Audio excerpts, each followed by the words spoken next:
Alors, on va tout de suite rentrer sur les techniques de recherche. Et là, je vais vous montrer quelques petites astuces dans Google.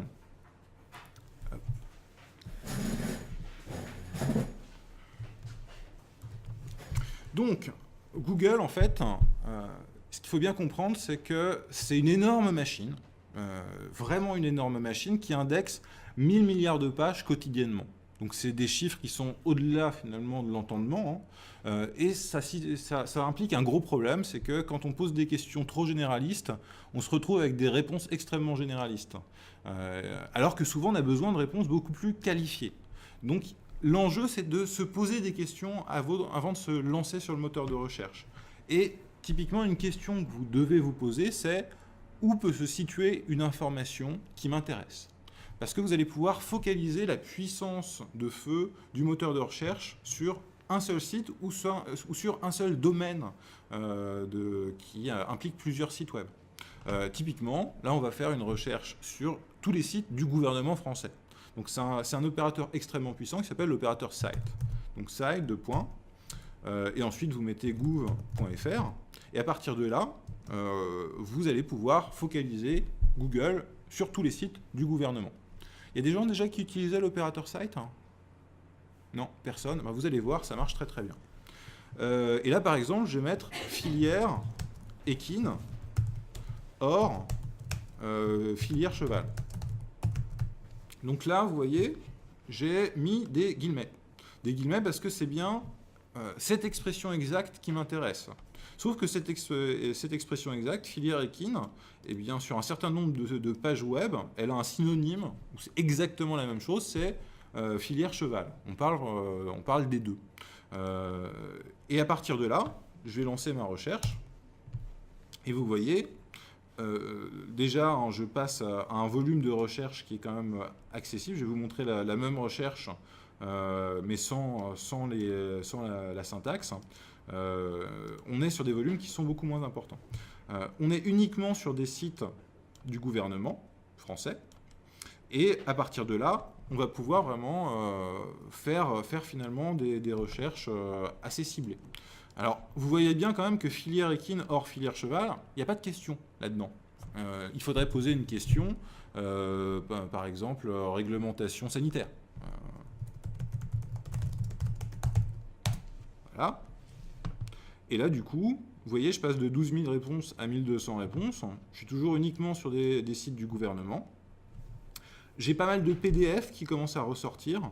Il faut bien comprendre d'ailleurs que le PDF, c'est un document qui est très mal indexé comparativement aux pages web. Google sait indexer les PDF, mais il préfère tellement les pages web, c'est tellement mieux pour lui. Alors il faudrait que je rentre dans les détails de comment fonctionne Google. On n'a pas forcément le temps aujourd'hui, je vous donnerai peut-être quelques petites indications. Mais voilà, sachez que si vous cherchez spécifiquement des PDF, eh bien, il y a aussi une possibilité de faire ça. Alors là, vous voyez, j'ai beaucoup de PDF qui sont remontés, mais si je veux uniquement focaliser ma recherche sur des PDF, j'ai un opérateur qui s'appelle FileType. FileType de .pdf. Et là, maintenant, j'ai plus que des PDF, 370 résultats. Et typiquement, quand vous cherchez des études de marché, quand vous cherchez des rapports du gouvernement sur tel ou tel sujet, eh bien, je peux vous assurer que c'est quand même plutôt pas mal. Mais là, le problème, il y a toujours un problème dans cette recherche. C'est que cette recherche, elle implique finalement, dans le temps, toutes les pages indexées depuis un certain nombre d'années. Donc, je vais avoir des documents complètement dépassés dans cette recherche. Sauf que si vous faites outils de recherche ici, et que vous allez dans date, et qu'au lieu de date indifférente, vous cliquez sur moins d'un an, et bien hop là, il n'y a plus que des documents qui ont moins d'un an. Donc si je fais une recherche par rapport à l'évolution de la réglementation sanitaire dans la filière cheval, et généralement la réglementation, ça va plutôt être des évolutions de la réglementation qui m'intéressent, et bien hop là j'ai combien de résultats? J'en ai 9. Et 9, ça tombe bien, c'est une quantité d'informations que mon petit cerveau est capable d'analyser en une heure. Donc ça m'intéresse. Parce que le gros problème qu'on a par rapport à Google, quand on pose la question, là je vais reprendre, on va refaire un onglet, on va faire filière cheval, Et on a dit réglementation sanitaire.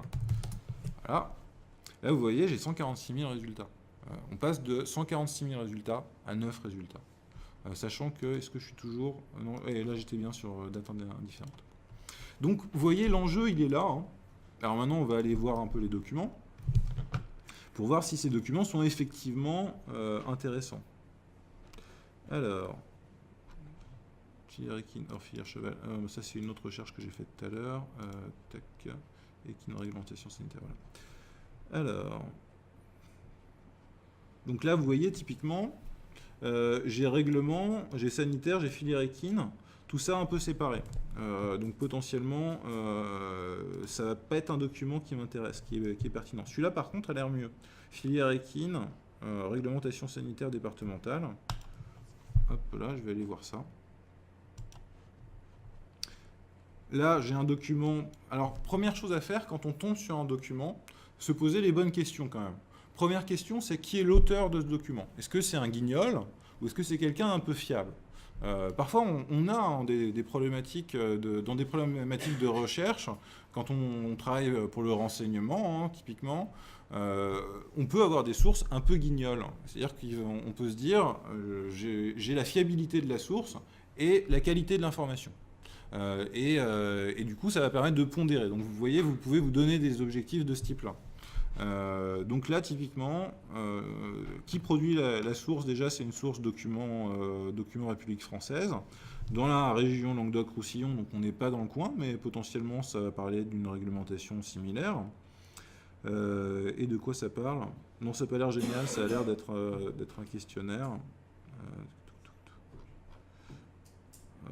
Donc vous parcourez un petit peu le document pour essayer de comprendre globalement de quoi il retourne.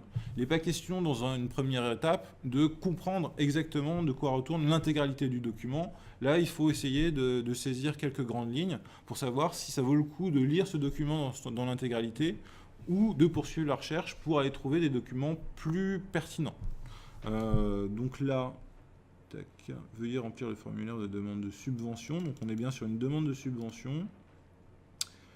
Notice d'éligibilité, des engagements respectés. Donc voilà, on est quand même sur du projet de subvention à une échelle d'une autre région, donc ça ne nous intéresse pas.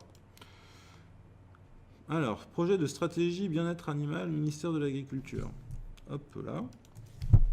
Je vais voir. 9 pages, donc un document pas très charpenté. Ça, c'est une première chose.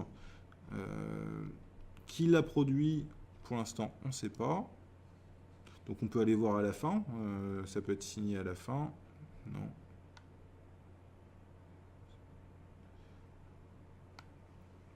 Donc voilà, vous parcourez un petit peu le document pour voir. Là, je vous donne la méthodologie. Il n'est pas question que j'analyse l'intégralité des documents. Mais hop là. Donc voilà une première approche. Alors, pour finir dans les petits opérateurs sympas, il y a un autre opérateur qui est un petit peu plus complexe à appréhender en premier abord, mais qui est extrêmement performant.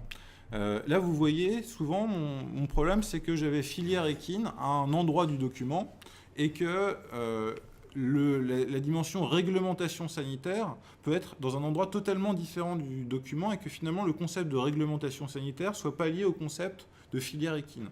Et finalement, la réglementation sanitaire dans le poisson, par exemple, ne m'intéressera pas. Donc du coup, je veux vraiment des documents qui traitent de réglementation sanitaire dans la filière équine. Donc là, il y a une solution. Alors, on va enlever file type PDF. On va chercher plutôt des pages web. On va toujours rester sur des sites du gouvernement. On va toujours traiter de la filière équine ou de la filière cheval. Sauf que là, alors on va mettre réglementation sanitaire entre guillemets. Je veux que ça soit précisément de la réglementation sanitaire. Et on va utiliser l'opérateur around. Around. Et on va mettre un nombre de mots. Et ça va être le nombre de mots qui sépare le terme réglementation sanitaire du terme filière cheval ou filière équine. Et ça c'est vachement intéressant, parce que qu'est-ce que ça veut dire 50 mots qui séparent ces deux termes? Ça veut dire que ces deux concepts sont dans le même paragraphe. Donc potentiellement, les pages qui vont ressortir par rapport à ça vont bien répondre spécifiquement à ma question. Et c'est ça que je veux. Allez, je lance la recherche. Donc là, j'ai 41 résultats. Hop là, réglementation sanitaire, filière équine. Hop.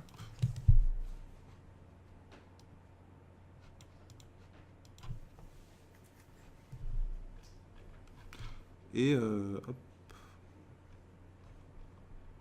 Donc là, c'est encore un appel à candidature. Donc là, vous voyez, ça, c'est des documents qui peuvent potentiellement vous intéresser. Typiquement, c'est des trucs qu'on va pouvoir récupérer dans des recherches de ce type-là. C'est des appels à candidature, des appels d'offres, des choses comme ça. Des documents qu'on ne retrouvera jamais en première instance dans une recherche de base dans Google. Eh bien, on va pouvoir les obtenir en focalisant sur les sites du gouvernement, en mettant appel d'offres aussi, hein, typiquement, si c'est ça que vous cherchez. Si vous cherchez appel d'offres filière équine, hop là, à la place de réglementation sanitaire, appel d'offres. Et ben, bon voilà, du coup, aucun résultat.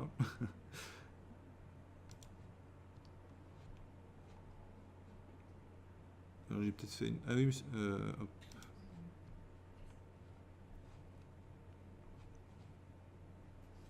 Donc voilà. En tout cas, je vous donne les méthodes de recherche, à quoi servent les différents opérateurs et dans quel contexte. Je n'ai pas testé spécifiquement sur la filière équine avant d'intervenir aujourd'hui, mais c'est des techniques qui sont quand même vraiment intéressantes pour aller rechercher dans les recoins de ce qu'indexe Google, parce que souvent, l'information à valeur ajoutée, ce n'est pas forcément l'information qui est sur le premier site venu. Elle va être sous forme de documents un peu plus charpentés et rangée dans des dossiers sur des sites de ministères, sur des sites de pôles de compétitivité, sur des sites d'observatoires régionaux, machin truc bidule. Donc là, ça va vous permettre d'aller trouver ce type d'informations. Donc là, vous voyez, j'ai focalisé ma recherche sur tous les sites du gouvernement. Ça marche aussi sur des sites plus spécifiques. Alors, qu'est-ce qu'il y a comme gros site d'information concernant le cheval? Comment? Alors, attendez, j'entends pas bien, je suis un peu sourd malheureusement, il faut parler fort.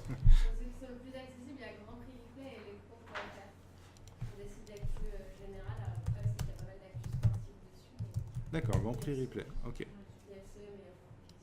Alors là, vous voyez, je vais pouvoir faire une recherche spécifiquement sur Grand Prix Replay. Alors, vous allez me dire, pourquoi faire une recherche sur un site web alors que souvent, il y a des moteurs de recherche sur les sites web? Comment?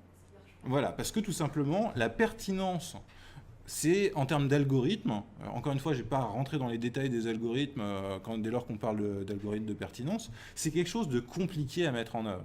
Ce qui fait que bien souvent, les moteurs de recherche des sites web, eh bien, ils vont classer par ordre alphabétique. Ou alors ils vont classer par ordre de date. Et ça, c'est des classements qui n'ont strictement rien à voir avec la pertinence de la question. Donc effectivement, on a les mots, on a éventuellement la date, on a l'ordre alphabétique, mais ça ne dit pas si dans la page, si c'est par exemple un gros site avec beaucoup d'informations, on peut avoir des vingtaines et des dizaines, des vingtaines, des trentaines de réponses. Et donc là, l'intérêt, c'est de réduire les réponses et d'avoir des vrais algorithmes qui soient un tant soit peu sémantiques, c'est-à-dire qu'ils soient capables d'étudier la relation entre les mots et de pondérer les résultats et de renvoyer de l'information de qualité. Gardez en tête que les moteurs de recherche des sites internes, souvent, sont de mauvaise qualité. Et donc, focaliser le moteur de recherche Google uniquement sur un très gros site, c'est souvent gage de bien meilleurs résultats.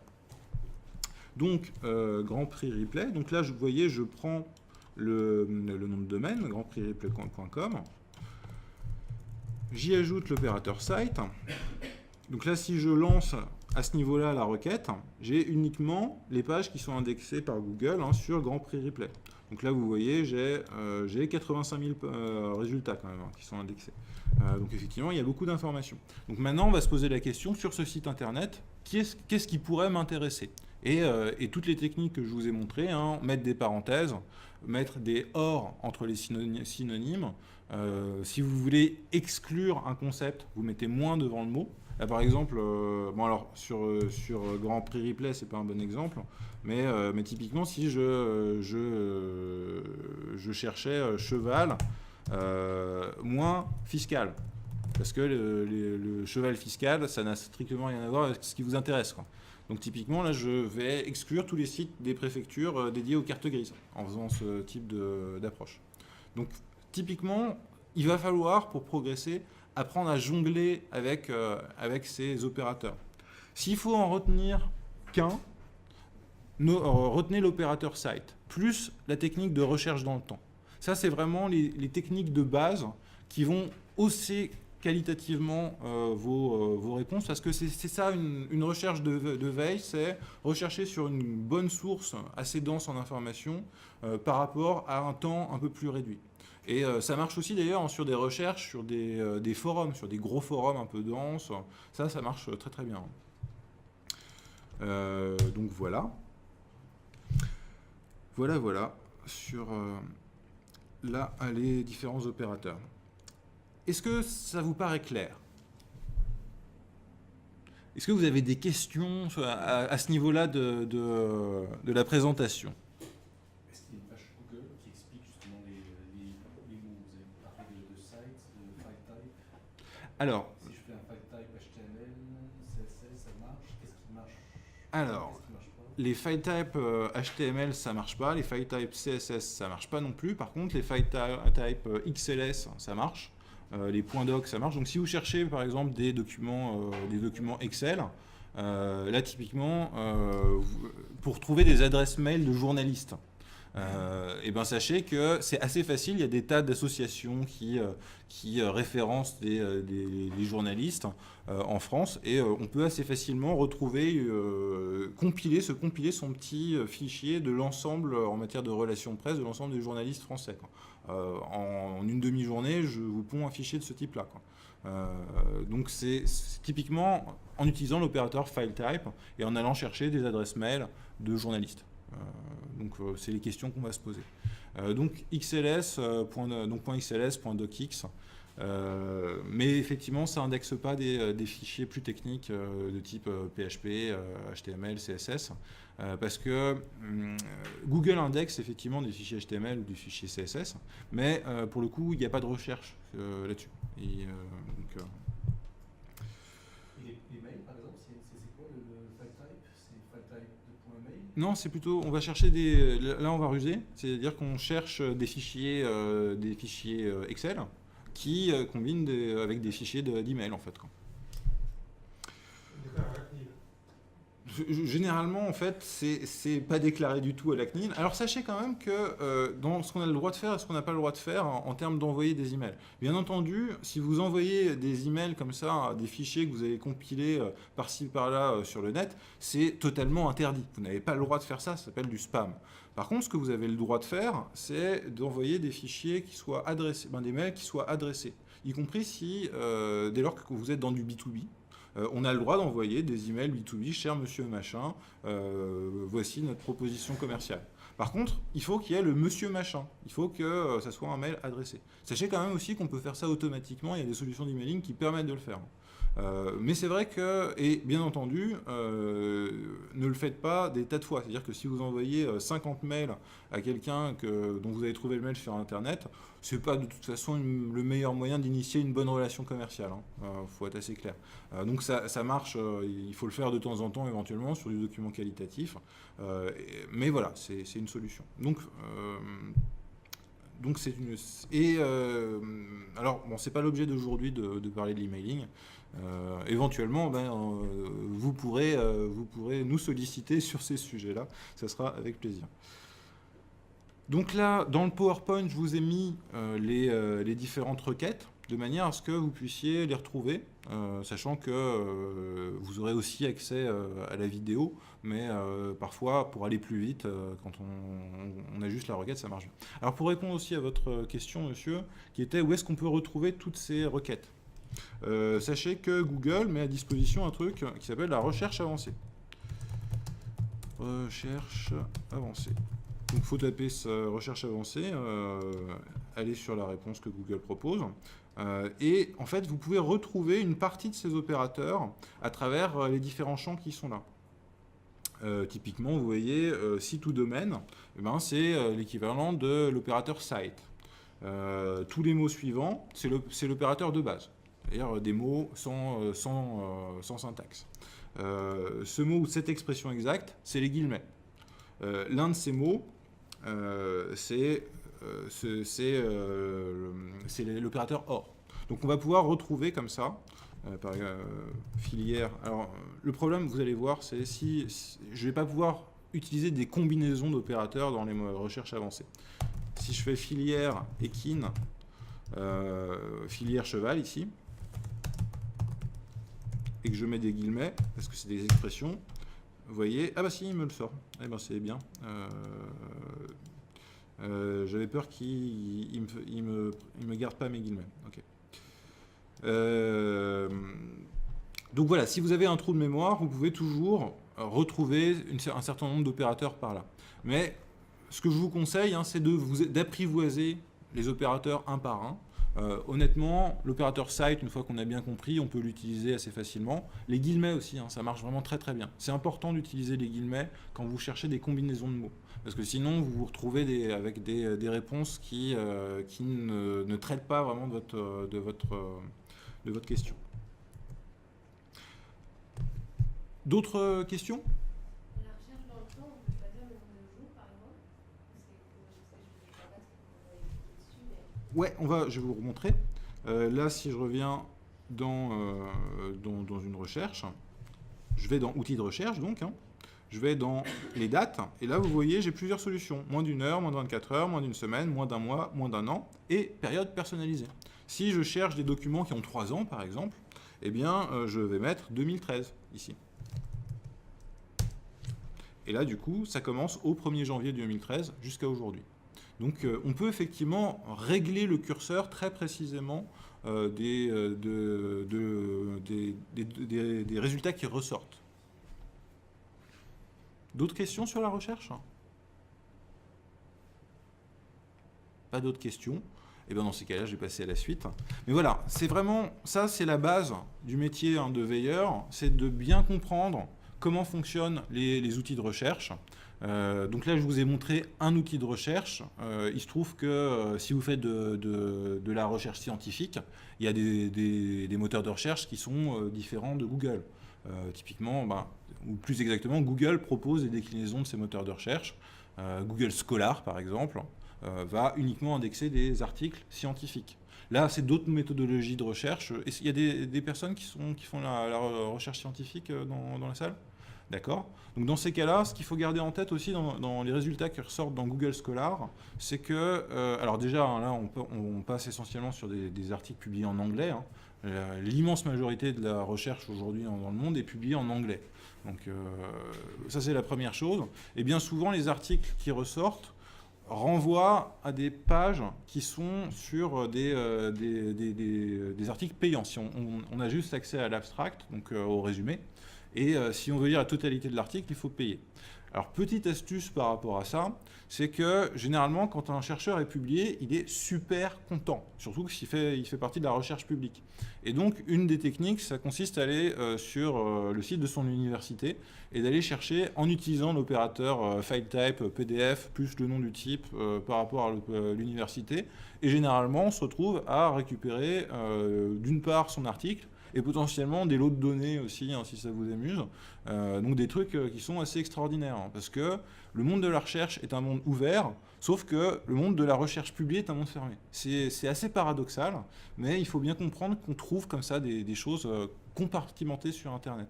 Et le tout, c'est de savoir où est-ce que peut se trouver l'information. Ça, c'est vraiment important. Où est-ce qu'elle va pouvoir être trouvée intégralement, typiquement sur les sites des universités, sur les sites personnels des chercheurs. Il y en a un certain nombre qui en ont. Donc voilà. Et à partir de là, ça va orienter. Donc voilà, selon les problématiques. Ouais. C'est quoi la différence entre Google Scholar et puis MED ou Sciences Direct ? Il y a une vraie différence entre les données qui peuvent ressortir ou pas ? Entre Scholar et quoi ? Et puis MED ou Sciences Direct ? Ouais, il y a une grosse différence, c'est que les bases d'indexation ne sont pas du tout les mêmes. C'est-à-dire que dans Scholar, on va vraiment avoir un très gros volume de publications scientifiques. Aujourd'hui, c'est la meilleure base. Alors après, ça dépend, parce qu'il y a des bases spécialisées si vraiment on cherche de la recherche francophone. Par exemple, Ah, j'ai un trou de mémoire. En recherche francophone médicale, par exemple, moi, c'est pas des sujets qui vous intéressent forcément. Bref, on a des bases de publications francophones, par exemple. Là, j'ai plus les noms en tête parce que ça fait un bout de temps que j'ai pas recherché là-dessus. Mais voilà. Donc il faut trouver de toute façon des bases qualifiées et on va pouvoir faire des premières recherches. Autre point aussi qui peut être intéressant. Souvent, quand on fait des recherches d'études de marché, là, dans le sujet aujourd'hui, il y a veille concurrentielle. Donc, veille concurrentielle, souvent, c'est études de marché. Donc, il peut y avoir des études de marché toutes faites qui sont proposées d'ailleurs à prix d'or. D'ailleurs, une étude de marché, que je ne sais plus comment s'appelle le leader des études de marché en France. Comment ? Deloitte, c'est oui, il publie des études du marché, mais Deloitte, PwC ou ça c'est les KPMG, tout ça, ils font des études de marché, mais là je pensais à un autre, vraiment plus spécifiquement études de marché sectorielles, mais ça c'est pareil, je ne me rappelle plus du nom. Bref, souvent on n'a pas accès à la totalité de l'étude de marché, mais par contre on va pouvoir accéder au sommaire de l'étude de marché. Et rien que dans les sommaires de l'étude de marché, on a quand même beaucoup d'informations. On va avoir souvent les noms des entreprises qui sont concernées, on va avoir des choses qui, par la suite, vont permettre d'orienter une recherche.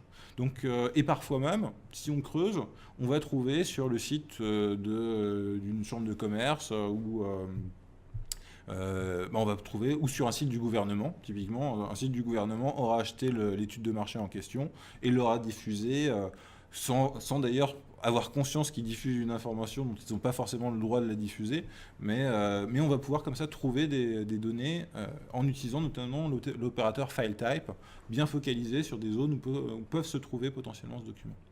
Donc, bon, alors là, c'est quand on va fouiller un petit peu, hein, quand dans les informations un peu enfouies sur Internet. Mais voilà, gardez quand même en tête, parce que vous n'en êtes pas forcément à ce niveau-là, gardez en tête d'utiliser l'opérateur site sur des sources qualifiées, ça c'est vraiment important, et la recherche dans le temps. Commencez par ça, vraiment.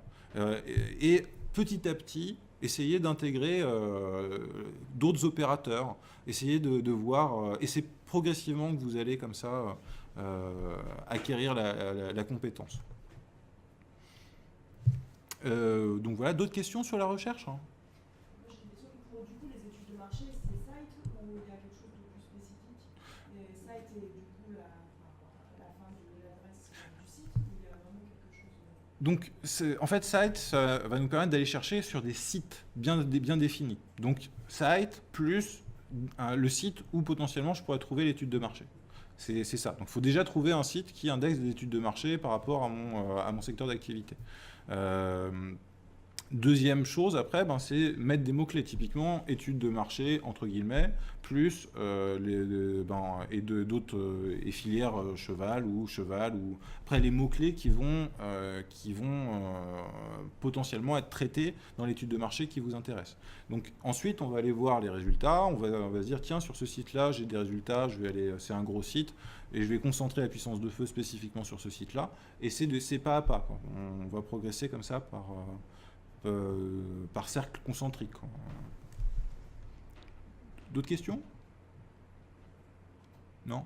Ok. Du coup, je vais passer à la suite. Hop.